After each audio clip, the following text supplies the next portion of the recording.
Hello everyone, welcome and welcome back to my channel. This is Hrithik और आप देख रहे हैं डी कॉमर्स। आज हमारी सेकंड क्लास है ये फाइनेंशियल मैनेजमेंट की, जो हम कर रहे हैं for duet MCom entrance exam या फिर अदर एमकॉम एंट्रेंस एग्जाम्स के लिए भी।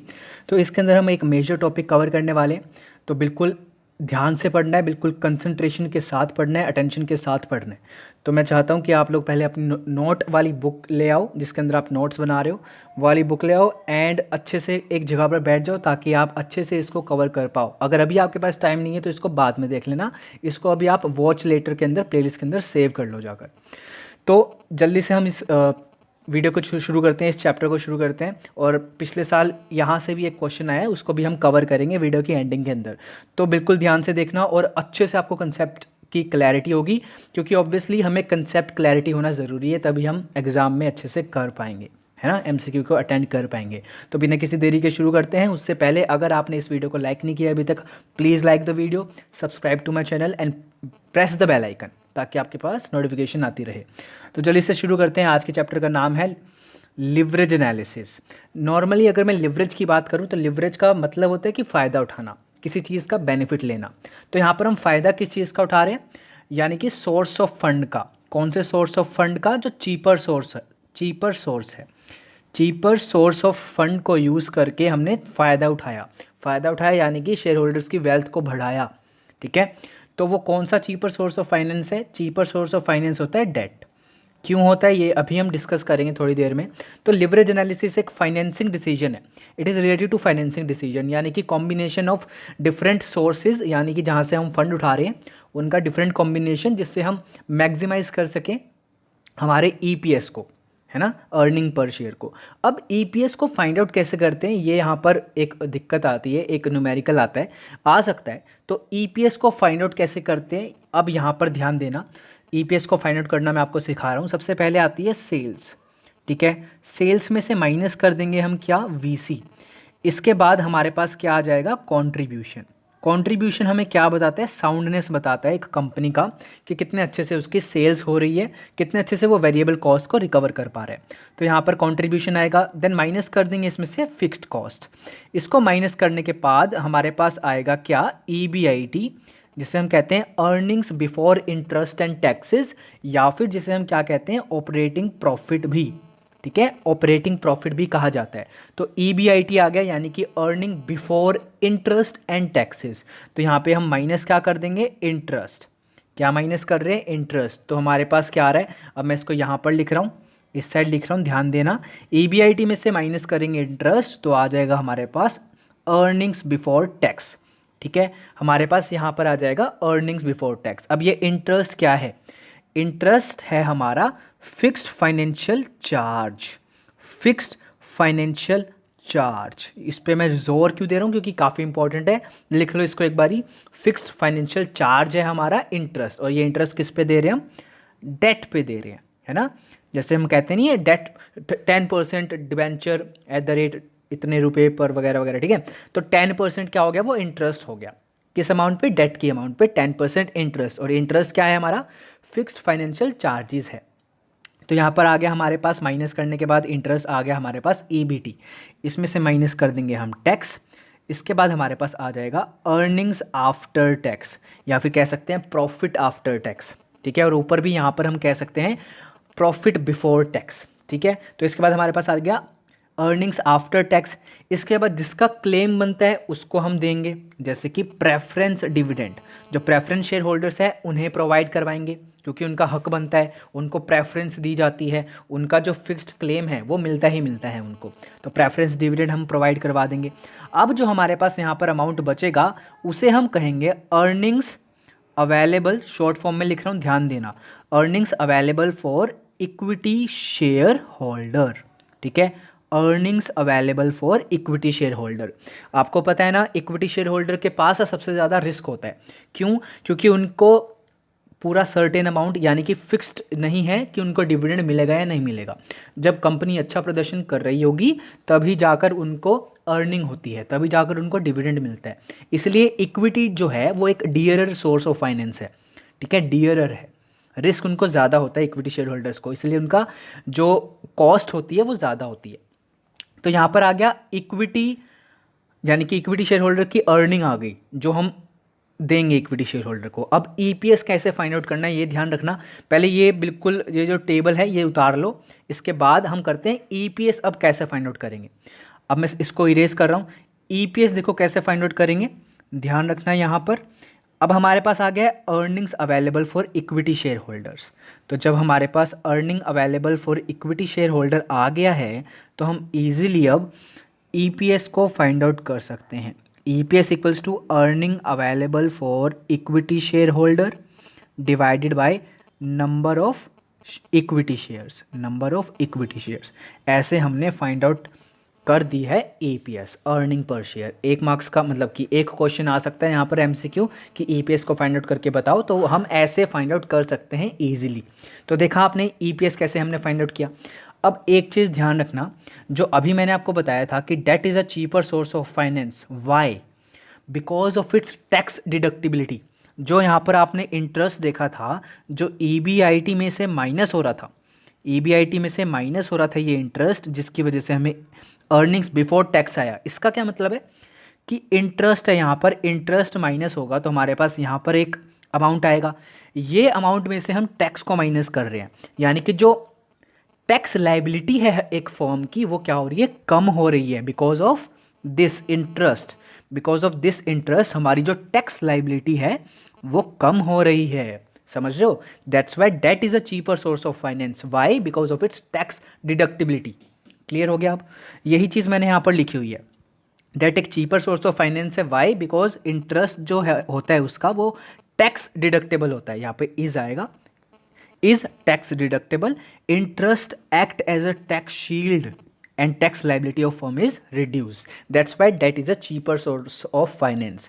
अगर ये cheaper source of finance है तो इसका मतलब ये नहीं है कि इसी को ही हम ज़्यादा से ज़्यादा यूज़ करते रहेंगे। क्यों? क्योंकि अगर हम इसको ज़्यादा से ज़्यादा यूज़ करते रहेंगे, जो हमारा फिक्स्ड फाइनेंशियल चार्ज है जिसे हम कहते हैं इंटरेस्ट, जो हम पे करते हैं डेट पर, वो भी तो हमारा बढ़ेगा ना, एंटरप्राइज का वो बढ़ेगा, जिससे क्या होगा, जो अर्निंग्स होगी शेयर होल्डर की वो रिड्यूस हो जाएगी, वो रिड्यूस हो जाएगी। कैसे? मैंने आपको ये चीज़ बताई, जहाँ पर ईबीआईटी आया, यहाँ पर ईबीआईटी में से इंटरेस्ट माइनस किया, इंटरेस्ट के बाद ईबीटी, ऐसे करके करते करते हमारे पास यहाँ पर आया था earnings available for equity share holders. तो ये बात मेरी समझो आप कि अगर ये आई बढ़ेगा, ये आई बढ़ेगा, इसकी वजह से earning available for equity share holder कम होगी, है ना? Normal maths. मान के चलो यहाँ पर है 1000 रुपीज़, यहाँ पर है 900, तो 100 बच गया, ठीक है? 800 लगा लो, इसको 800 लगा लो, तो यहाँ पर 200 बचेगा, उसमें से माइनस करके यहाँ पर एक सम आएगा। अब इंटरेस्ट बढ़ गया, 1000 में से अब हमें माइनस करना पड़ रहा है कितना, 900, तो यहाँ पर 100 बच गया ना, तो कम अर्निंग बचेगी इक्विटी शेयर होल्डर की, ठीक है? तो इसका मतलब ये नहीं है कि हम ज़्यादा से ज़्यादा डेट को यूज़ करेंगे। क्यों? क्योंकि इक्विटी शेयर होल्डर की अर्निंग कम हो जाएगी। तो हमें एक ऐसा कॉम्बिनेशन यूज़ करना है जो हमारी इक्विटी शेयर होल्डर की वेल्थ को बढ़ाए, यानी कि ईपीएस को बढ़ाए। क्लियर हो गया? डेट के बारे में ईजिली क्लियर हो गया, और वो टेबल ज़रूर आपको क्लियर हो जानी चाहिए जो हमने अभी ईपीएस निकाला है। तो ये चैप्टर है लिवरेज एनालिसिस का, इसके अंदर हम कुछ 3-4 चीज़ें पढ़ते हैं, यानी कि पढ़ते हैं ऑपरेटिंग लिवरेज के बारे में, फाइनेंशियल लिवरेज के बारे में, एंड कॉम्बाइंड लिवरेज के बारे में। और अभी जो हमने पढ़ा कि डेट एक चीपर सोर्स ऑफ फाइनेंस है वो क्यों है, वो भी हमने पढ़ लिया, ईजी। अब हम बात करते हैं, अब हम मेन चीज़ पे आ जाते हैं, थोड़े से कंसंट्रेशन के साथ पढ़ना कि ऑपरेटिंग लिवरेज क्या होता है, फाइनेंशियल लिवरेज क्या होता है, इनका टास्क क्या है, मतलब ये करते क्या है। सबसे पहली चीज़, ये जो ऑपरेटिंग लिवरेज है ये मेजर किसको करता है, सेल्स एंड ईबीआईटी के रिलेशनशिप को, यानी कि बिजनेस रिस्क को देखता है। अब ये बिजनेस रिस्क क्या होता है, यानी कि जो फिक्स्ड कॉस्ट लग रही है, फिक्स्ड कॉस्ट किन की, उन एसेट्स की जिस पे हम पैसा लगा रहे हैं, जिन पे हम फंड्स लगा रहे हैं, उन एसेट्स की कुछ फिक्स्ड कॉस्ट होती है ना, होती है ना। तो हम अगर पैसा उन एसेट पे लगाएंगे जिन एसेट की फिक्स्ड कॉस्ट ज़्यादा हो, तो वहाँ पर ऑपरेटिंग लिवरेज भी ज़्यादा होगा। समझ रहे हो यहाँ पर किससे मैं रिलेट करना चाह रहा हूँ बिजनेस रिस्क को? बिजनेस रिस्क सिंपल मैं कहूँ तो क्या होगा, फिक्स्ड कॉस्ट। फिक्स्ड कॉस्ट किसकी, उन एसेट्स की जिन पे हम फंड्स लगा रहे हैं। क्लियर? तो यहाँ पर एक चीज़ यहाँ पर क्लियर हो जानी चाहिए कि greater the fixed cost greater would be the OL. Operating leverage उतना ही ज़्यादा ग्रेटर होगा। ये कैसे होगा, क्यों होगा, अभी हम डिस्कस करेंगे, बिल्कुल घबराने वाली बात नहीं है, बिल्कुल इजीली आपको क्लियर हो जाएगा। सबसे पहले ध्यान रखना, ऑपरेटिंग लिवरेज की बात कर रहा है तो फिक्स्ड कॉस्ट की बात कर रहा है। फिक्स्ड कॉस्ट क्या होता है, हमारा बिजनेस रिस्क होता है, ठीक है, ये भी clear. Operating leverage arises as a result of fixed cost in capital structure. Debenture से इसका कोई लेना देना नहीं है, अभी सिर्फ फिक्स्ड कॉस्ट से लेना देना है ऑपरेटिंग लिवरेज का। अगर वहाँ पर इंटरेस्ट आ गया यानी कि डेट आ गया तो फाइनेंशियल लिवरेज आ जाएगा, बट अभी हम किसकी बात कर रहे हैं, फिक्स्ड कॉस्ट की। फिक्स्ड कॉस्ट जहाँ पर होगा वहाँ पर क्या होगा, ऑपरेटिंग लिवरेज होगा, ये ध्यान रखना। अब इसका फॉर्मूला कर लो। ऑपरेटिंग लिवरेज का फॉर्मूला होता है percentage change in EBIT divided by percentage change in sales, यानी कि सेल्स के कारण EBIT के अंदर क्या चेंज आया। और इसका एक और फॉर्मूला होता है कंट्रीब्यूशन डिवाइडेड बाय EBIT। अब आपको समझ में आएगा फिक्स्ड कॉस्ट का चक्कर, ठीक है, अब समझ में आएगा। अब यहाँ पर देखो क्या लिखा हुआ है, if there is no fixed cost OL will be 1। If there is no fixed cost OL will be 1। देखना कैसे, अभी हमने किया था ना वो चीज़, अभी हमने वो टेबल करी थी। EBIT से शुरू कर रहा हूँ मैं, EBIT से नहीं, सेल्स से शुरू करना पड़ेगा। सेल्स है माइनस VC है, कंट्रीब्यूशन है माइनस FC है, और यहाँ पर EBIT आ गया, ठीक है। अभी हमने इतना ही करना है क्योंकि ये किसकी बात कर रहा है, ऑपरेटिंग लिवरेज की। अब यहाँ पर हमने डिसीजन यहाँ पर देखा था, क्या लिखा हुआ था, FC अगर 0 है तो ऑपरेटिंग लिवरेज क्या होगा, 1 होगा। FC अगर 0 है तो ऑपरेटिंग लिवरेज विल बी 1। ये कैसे, लेट्स देखते हैं, प्रूव करके देखते हैं, ठीक है। सेल्स है हमारे पास 100, VC है 15, तो कंट्रीब्यूशन कितना आ गया, 85।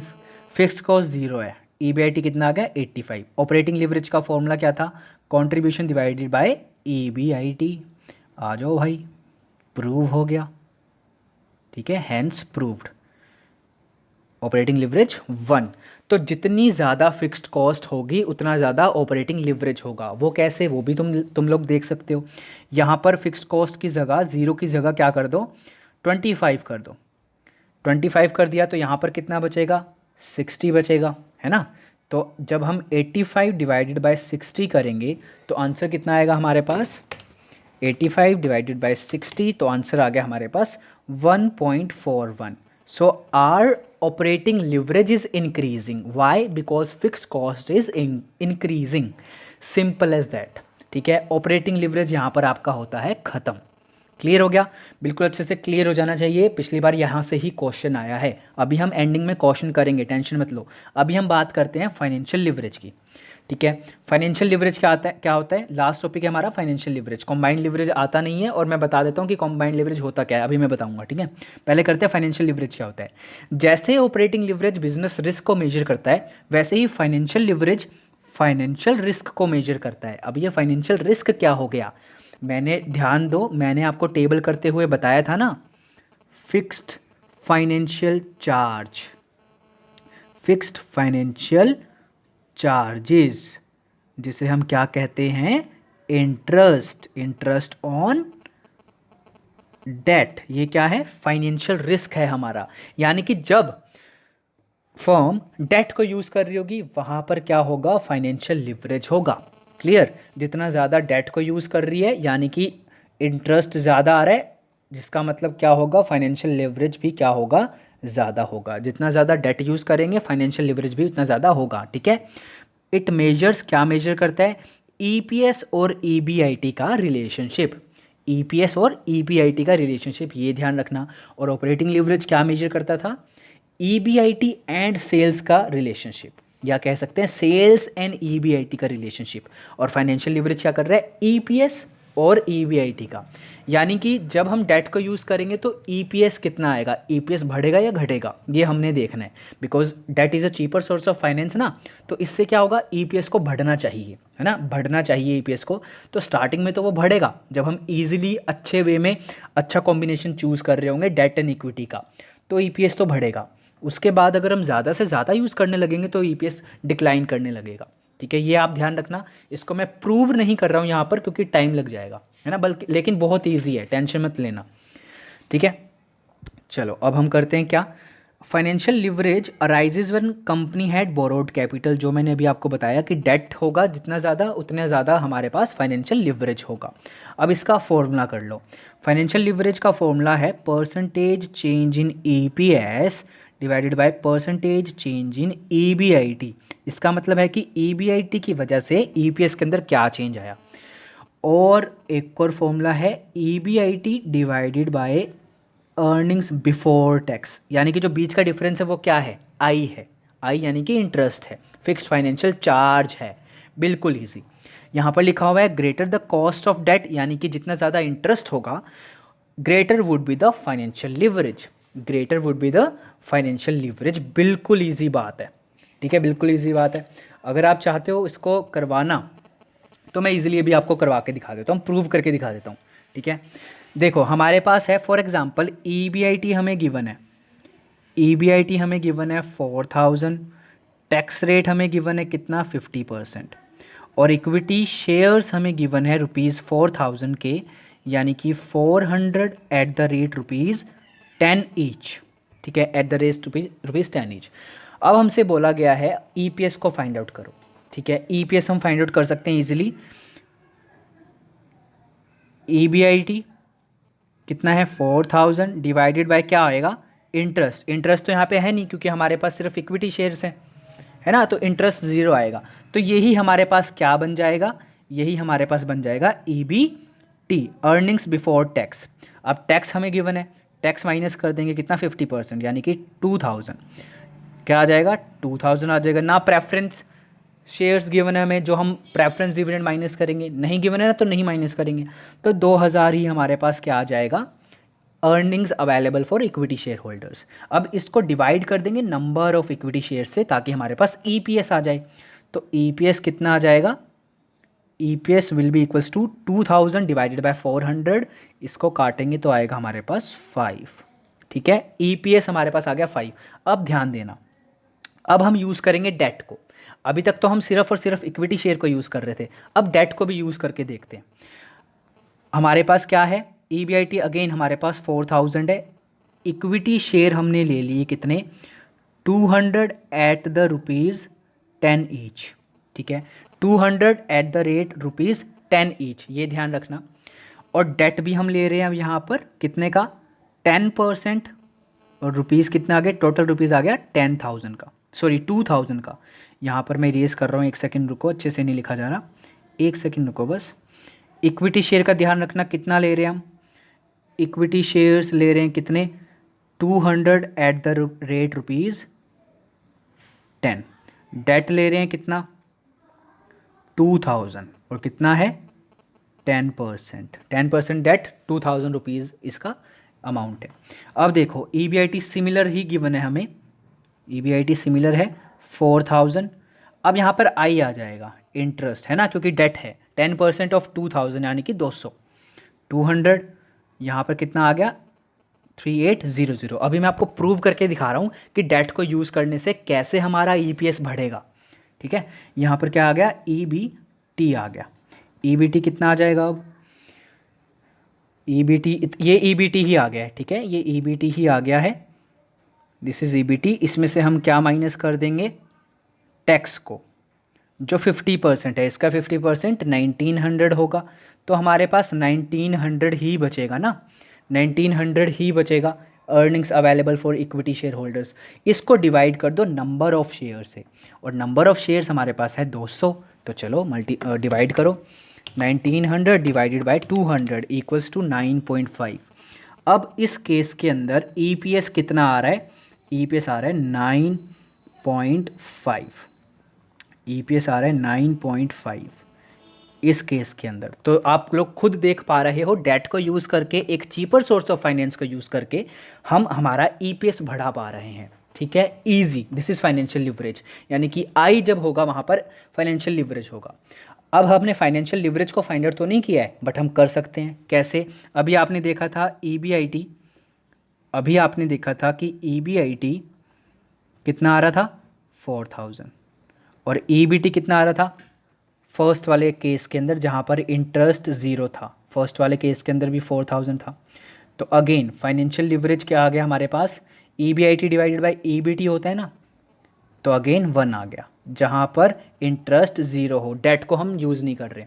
जब हमने डेट को यूज़ किया तो 4000 था हमारे पास EBIT। जब हमने डेट को यूज़ किया इंटरेस्ट आया 200 का, और 3800 आया हमारा क्या, EBT। ठीक है, सिंपल।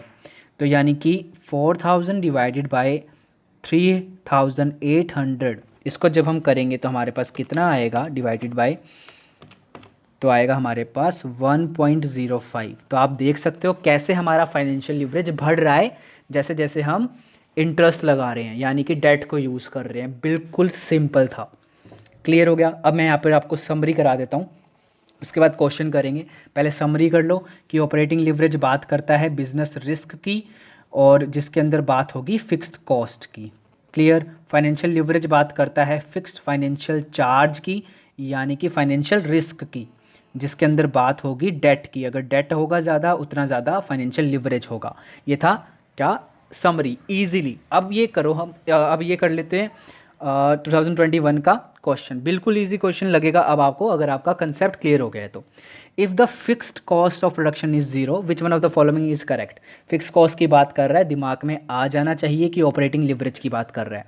फाइनेंशियल लिवरेज को गोली मारो भाई, हटा दो यहाँ सर, यहाँ से। अब क्या बचा, 2 ऑप्शन हमारे पास बचे हैं, तो करके देख लेते हैं। यहाँ पर है हमारे पास, लेट्स से कॉन्ट्रीब्यूशन 100 है, कॉन्ट्रीब्यूशन माइनस फिक्स कॉस्ट करते थे ना, तो फिक्स कॉस्ट को ले लो 0, फिक्स्ड कॉस्ट को ले लो 0। EBIT हमारे पास कितना आ जाएगा, 100 आ जाएगा। EBIT है ये 100 ही आएगा, और हमें क्या कहा गया है, हाँ 0 ही कहा गया है, तो 100 डिवाइडेड बाय 100 यही होता है ना, operating leverage equals to contribution divided by EBIT। So this is equals to 1।